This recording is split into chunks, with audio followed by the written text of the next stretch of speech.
Күннің суығында тұрғындардың үйінде су құбырларының қатып жатқанын ескеріп, су ресурстары маркетинг жауапкершілігі шектеулі серіктестігі кезекшілік ұйымдастырған болатын.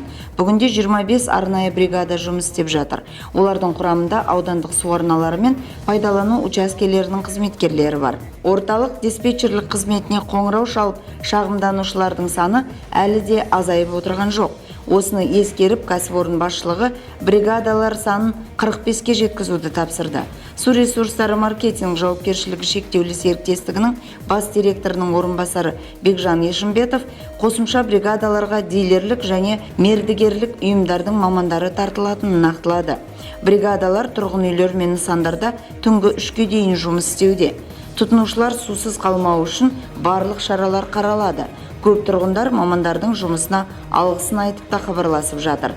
Ал синоптиктердің болжауынша аяз айдың соңына дейін созылуы мүмкін. Сондықтан үй ішіндегі және ауладағы су құбыры желілерін тексеріп тұруды ұмытпаңыздар.